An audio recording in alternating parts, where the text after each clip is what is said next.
So, good day everyone. Today we will be talking about physical education.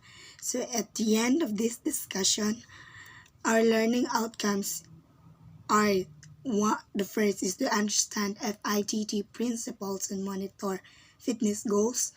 Second is to improve fitness from the baseline or the pre-test levels. And the third one is to interpret assessment results. So, when we say FITT principle stands for F stands for frequency, I stands for intensity, T stands for type, and another T stands for time. So when we say about frequency, it is how often, the number of days a person does activity in a week. So the most beneficials while conducting activities is at least 3 days up to 6 days of activity per week. But frequency depends or ultimately depends on the specific benefit desired. Like kayo mag-exercise ka once a week. So, usa naman lang may improvement na makuha mo sa imong kuha na desired. What if ang imong desired is pang core? Then kayo mag-meet lang mo og once a week. Then, grabe kay kagkaon. Tapos, usa ang paghilis sa usa may imong kuan useless na mong exercise, mura na kang nagduwa-duwa. And also, when you conduct an frequency, dapat kanang isa puso jud no. So, how off, ang kuan ni ang mingigay tag frequency, ang code niya is, or ang pinaka main point niya is, how often, mura jud na itigaman, how often do you perform your activity in a week? So, the second one is the intensity. Intensity means how hard or physical activity must be intense enough to require more exertion or overload than normal to produce benefits daw. Then kayo intensity. Ikaw ba, maganaana lang ka. So, mas may listen ni mo anak. Mura lang kag wala lang.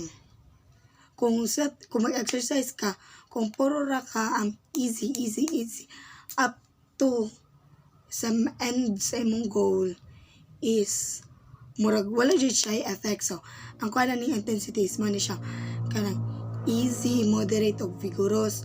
So inikuha nimo ana kanang perform nimo activity simple magsugod jud kag easy sa lisod kag moderate jud kag vigorous no syempre imong lawas ana guys timanon. So from easy then makuha ka what if kanang kuan lang ang first nimo kay inik asa ko na nimo ka what if 2 kgs sa 2 kilogram kay mao ra say makaya nimo kun mo tungod numbers ka ambot kung naaba na for example lang mansad. So sunod sa 2 another 4 sunod 6 sunod 8 every session kuan ka aron na jud makita jud imong improvement sa imong body or kung unsa may imong desired nga kuan kung ganan ba kag maging maskulado ka ba. Sunod, the third one is type. So this kind of activity done with the principle of specificity and individuality in mind. So when we say about type, kung kuan amin niya is kung unsa bay imong goal is if your goal is for cardiovascular endurance, so more on mag-involve yung kag mga running activities or mag-treadmill ka una. So unang di ba for cardio means for heart nimo kuno imong palikon imong law imong kanang imong heart.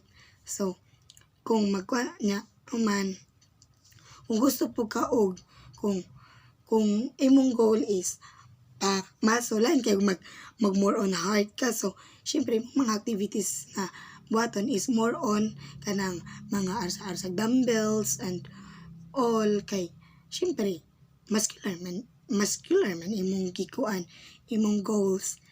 And the next one is time. So mo na siya ang how long na physical activity must be done for an adequate length of time to be effective. The length of the activity session depends on the type of activity and the expected benefit. So, if ang atong goal is ang atong goal is kanang muscular ka, lang kay mag-perform na kang activity 10 seconds lang. So, pwede kanang namatay tawag, di ba, katong intensity. So, kung ang imo kay 2 kg na, then ang imong time is mukuan lang kag kining nga session 30 seconds sa tanan exercise nga imong buhaton karon nga session kay exercise sa then sa second nimo nga session is 40 seconds na kunuhay, then next is 50, then 1 minute, then mo diretso kag 1 minute po 1 minute and 20 seconds man siya ang it is the duration or the length of time nga imong i-perform while conducting an activity. So kung butang taog examples ang imong frequency kay imong plano kay kuray maghimo kang imo kay kanang muscles. So kuray ang imong goal sa imong frequency is kuray imong goal is mag-meet ka sa imong kanang trainer 4 times a week. So butang taog Monday, skip nimo ang Tuesday, balik kag Wednesday, skip nimo ang Thursday, Friday, and skip nimo ang Saturday, then Sunday. So 4 times a week. Then kung magsugod kag easy, no? Sa tabo lang kaya na sa intensity nimo na. Syempre mas man ang imong type sa imong activities muscular man, so mo involve kag mga kanang dumbbells, mga weightlifting, and then kunwari ang imo sang inig Monday kay ang imo sang goal is 30 seconds, then inig abot og Wednesday 40, so yun lang na siya. And also before you conduct an activity natay gitawag og the Carbonen formula. This is a heart rate reserve formula, and it is one of the most effective methods to calculate training heart rate. The formula factors in your resting heart rate. Therefore, you'll need to determine your resting heart rate by doing the following. So, kaya yung purpose aning Carbonen formula para di lang ka magkandak og activity like kunwari kanang kuan lang wala mo kandak lang activity kay required murag walang ganahan lang ko, then nakoy goal pero wala lang goal ra kataman wa kay plan. So inikuan nimo before you kuan ang pagi sa form, di ba, ang giingon ba sa Carbonen nga kuan kay kanang kuan sa nimo imong resting heart rate. So this one is ang inikuan nimo sa imong resting heart rate prior to getting out of bed, take your own pulse on the radial pulse or your cath rate pulse. Count the number of the beats starting with 0 for 1 minute.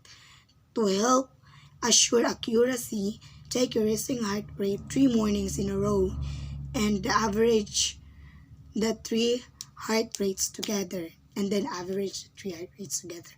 So, inigmatan nimo inigbuntag, kailan buhaton kuan ka kanang magkuha kasi mong pulse sa either diri o diri. So kini yung two fingers mo gamiton, dili na gamiton ning thumb kay ang thumb is na siya kaugalingon nga pulso.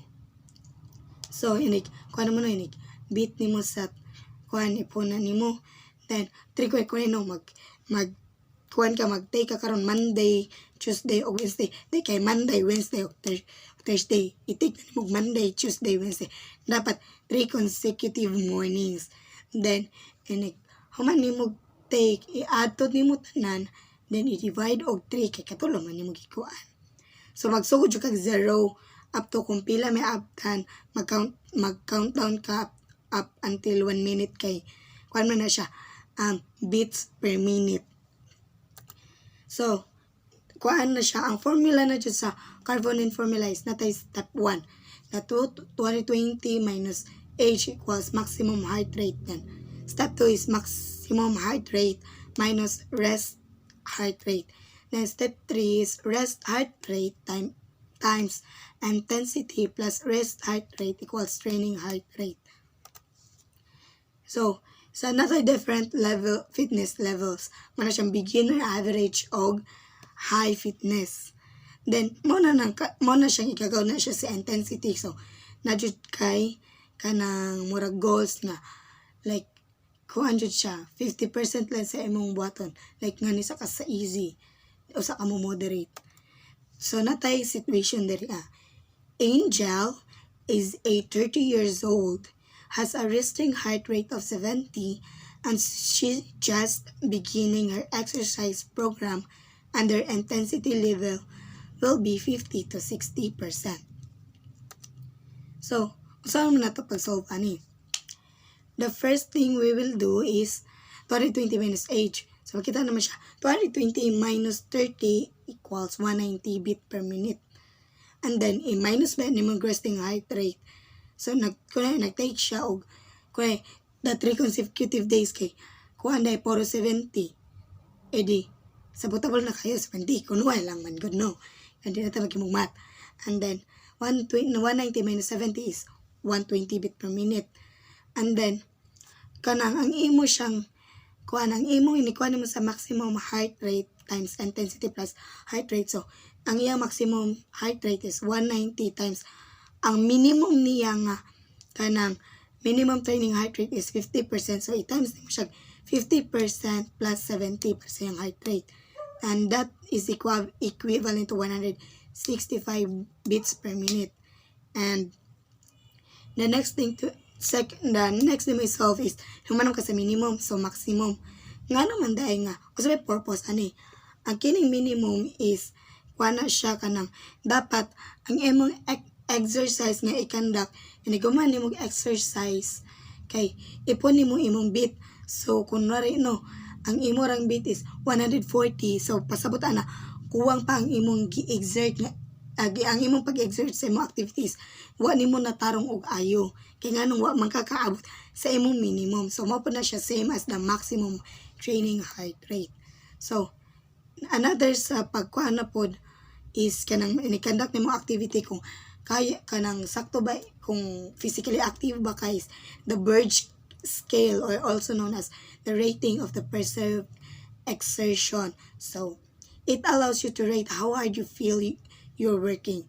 RPE, or the rating of perceived exertion, can be primary means of measuring exercise intensity if you do not have typical heart rate response to graded exercise.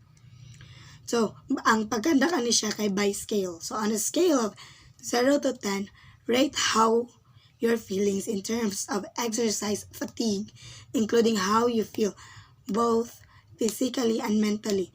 You should be exercising with an RPE of 4 and an RPE of 5 to 6. So, there ang scale niya, intensity level. So, magsugod og 0, nothing at all. 0.5, very, very weak. 1, very weak. 2, weak. 3, moderate. 4, somewhat strong. 5 to 6, strong. 7 to 9, very strong. And, kanang, ang pagka-10 kay very, very strong o maximal na dyan siya, pinakataas na. So, maybe, after you conduct your activity, you say ka ng, pag mag-conduct how are you feeling on the scale of 0 to 10, with 0 the lowest and 10 the highest. So, okay, pag-exercise na ako karon kay, kung siya, grabe siya kayo kay intense. So, i-rate na kun siya og 10. Pwede na siya. Grabe na dyan kayo. Ako na dyan kayo. Ako lawas ka nindot ng kayo katug. So, that's the end of our topic. Thank you for listening. See you. Goodbye.